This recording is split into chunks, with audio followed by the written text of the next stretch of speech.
Battlefield Hardline, was it one of those games that just came out at the wrong time, or was it actually just a really bad game?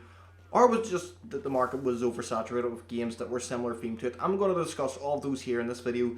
Why was Battlefield Hardline not received as well as the other Battlefield games? I have no idea what I'm going to title the video. I'll probably title it that, but whatever, we'll just take a swing at this and see what happens. Okay, so Battlefield Hardline actually came out way back in March 2015. Now, what's really funny about this is that March 2015 wasn't actually the original release date for this game. This game was actually intended to be released in late 2014. Judging, by the Battlefield franchise, I'm going to assume it would have been October 2014 on that. But, obviously, the game wasn't ready to be released, so EA and Visceral decided the best thing for this game would be to delay it a few extra months. And the reason I think that they actually took that precaution and took that decision and decided it would be the best thing to do was actually for a number of reasons. The first reason being is that a year prior to this game's intended release date, Battlefield 4 just came out. Now, a lot of people look at Battlefield 4 and hold it as the example of what a Battlefield game should be, hold it at a high pinnacle and high standard. But what's really interesting about Battlefield 4 is that it actually launched with a plethora of bugs. Bugs that range from it crashing consoles, crashing PCs.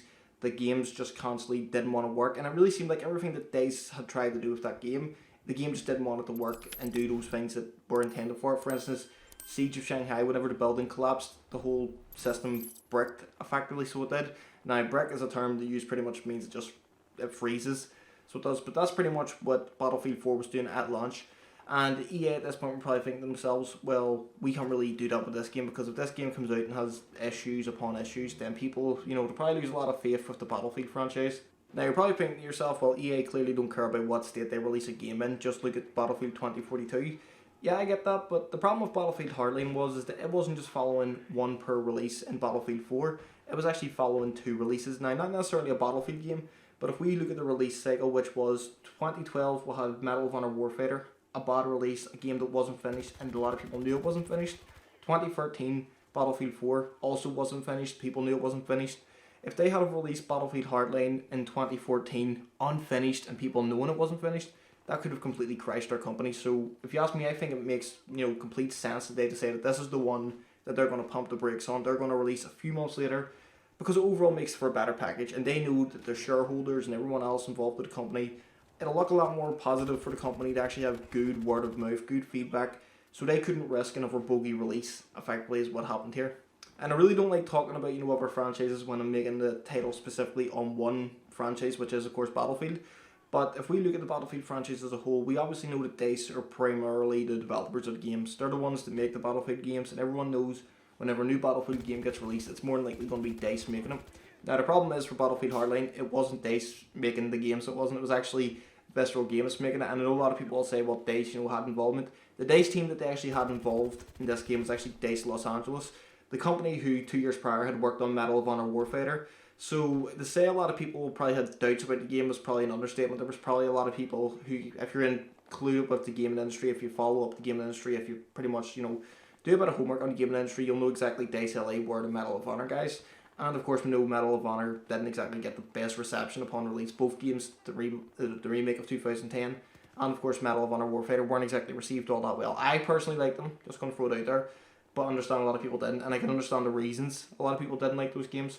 So I can understand why a lot of people had, somewhat concerns when it came to Battlefield Hardline, because like I say, you've got a studio on board that has got a bit of an up and down track record, and then you've got another studio who for the most part are, focused on one other franchise, a franchise that, with all due respect, is very different to Battlefield, so you can understand why people were a bit iffy getting into this. That being said though, I decided to boot the game up the other day for the first time in probably about, 3 or 4 years. And it was completely dead on the PlayStation, so I decided to boot it up on the Xbox, and to my surprise, I actually had matches on Xbox, so that I'm not going to say I was amazing at it, I'm not going to say, the game felt great, but, there's a lot of things in this game that I think are a lot better than other Battlefield games. For instance, if we look at the gunplay of Battlefield Hardline compared to its predecessor, Battlefield 4, the gunplay for me feels a lot better in Battlefield Hardline, so it does. I think the guns, there's somewhat a realism to it, like a realism aspect in terms of you actually feel the guns have weight to them. Whereas in Battlefield 4, it felt like it didn't matter what weapon you picked up, you could just run about with it, and it had no impact whatsoever on your character. With Battlefield Hardline, it really felt though whatever weapon you were using, either at a weight, either at a recoil, it felt like weapons fit the world perfectly, so it did for what it was going for. The weapons honestly had a very realistic approach to it. And I'm not gonna lie, maybe it's just a personal gripe, but I actually think they look a lot better in Hardline. So I think it's just the sun glare isn't as bad as the previous two Battlefield games. You know, Battlefield 3 was ridiculous for it, and of course Battlefield 4 wasn't as bad as Battlefield 3, so it wasn't, but it still had a good touch of sun glare. So that Battlefield Hardline for me felt like it got the sun and the overall environment right, and even the shading of the weapons. I think it looks really great. So I think if you look at it, the weapons themselves, from the appearance of the weapons to the actual feel of the weapons, it really does feel like they hit the nail on the head of this game when it comes to gunplay and the weapons itself. Now, don't get me wrong, those are my own personal opinions when it comes to the weapon side of things. You could completely disagree with me. In fact, you could probably think that the weapons look awful in this game. That's entirely up to you. But for me personally, I think they look really great and they feel really great in the game. It really adds a sense of realism to it. That, if you're carrying, let's say, a light machine gun, your character will be a lot slower. And I felt that with Battlefield Hardline much more than, say, Battlefield 4, Battlefield 3, or even Medal of Honor felt. So for me personally, I think this hit the nail on the head. So that, and the fact that there's realism to it doesn't surprise me, because like I say, the guys who were involved in Medal of Honor Warfighter really pioneered realism, and the fact that they were involved making this game as DICE LA, it's sort of no surprise to see that there's a touch of realism to it. I think they really do try and drive the realistic approach to their games, and Hardline was no different, so it wasn't. Now, when it comes to the maps about this game, I'll be totally honest with you. I actually think the maps are okay at best. I'm not going to lie and pretend that the maps are amazing, or I'm not going to lie and say, oh, they're the best maps of all time.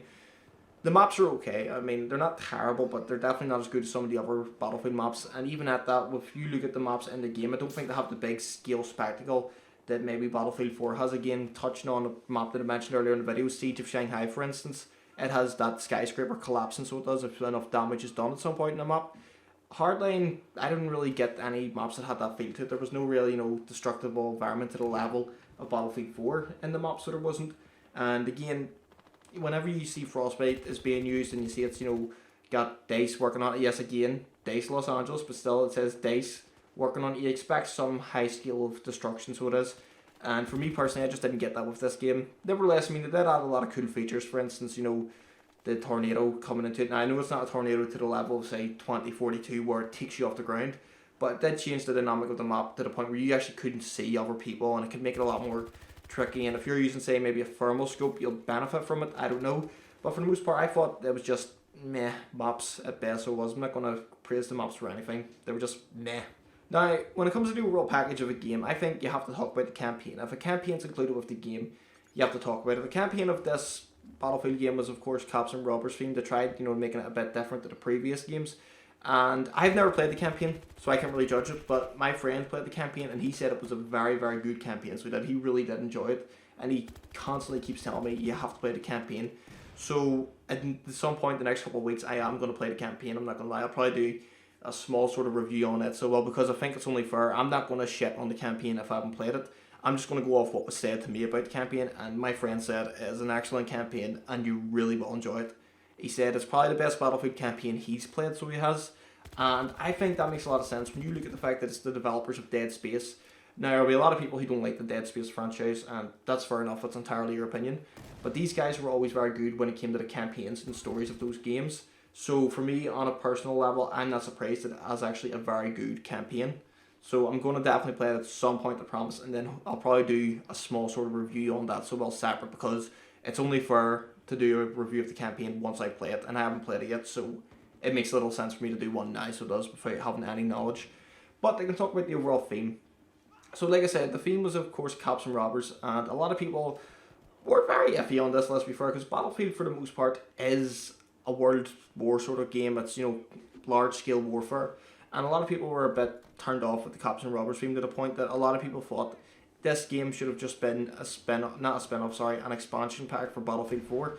Now, in saying that, I actually don't agree with that at all, and here's why I don't agree with that, because the amount of work that Visceral put into making a campaign and, their own maps and, making a multiplayer that was coherent with the story, you have to give credit where it's due in that sense. It's a very difficult uptake to do, and the fact is that they were making this game so work for the longest time. So I don't think giving them sort of a DLC package deal would have been right as a company to do so. It would have been probably an insult to the developers themselves. So I think it's only fair that you allow them to get a fully fledged game with a better budget so they can do a lot more. Again, there's issues in the multiplayer aspect that I don't agree with, and I think that they could have been a lot better. but it's still no reason, in my opinion, that it should be a DLC package, so it shouldn't. If you ask me personally, I think it deserves to be its own game. One thing that I think would have helped this game a lot, and this is no joke, I think if you take the title Battlefield off this game gets a lot, better received from critics and from fans. Because like I say, Battlefield for the longest time has been a military war themed game, and whenever you take the title Battlefield off it, it becomes Hardline. And Hardline's a new franchise at this point, it's its own IP, and you can do a lot more with this IP at that point. You can do a lot more risks to it, you can, make decisions that don't go side by side with a Battlefield game. The only reason I think that this game had the title Battlefield on it was because EA wanted to sell it, and they knew that their big flagship shooter back in 2014 was Battlefield, so they knew Battlefield was their flagship, it was the one that people would buy, so they attached Battlefield to an FPS game, and overall a lot of people went and bought it because it said that. That's the only reason this game's called Battlefield Hardline. But that being said, like I said, I think if EA do release this game just as Hardline, it gets received better, people are probably more open to it, and you probably get a lot more series building with the game. It could probably become something completely different, its own IP, and Visceral Games is probably still a company at this point if you do it like that. It's always strange with us to think what the crystal ball sort of says in the future if you do things sort of the other way. Basically, there's an alternate universe somewhere where this game wasn't called Battlefield Hardline, it was just called Hardline, and now it's a franchise. I don't know, maybe. It's an interesting theory, so it is. So overall, what would I say going back and playing Battlefield Hardline? Is it as bad as I remember? Is it as good as I remember? Well, truth be told, I think it's an okay game. I really do. I think that, for the most part, the game's enjoyable, but it's not a game that I could play over and over again for the longest time like I did with Battlefield 4, Battlefield 3. And even in all honesty, I don't think it has as much replay value as maybe a Medal of Honor game does.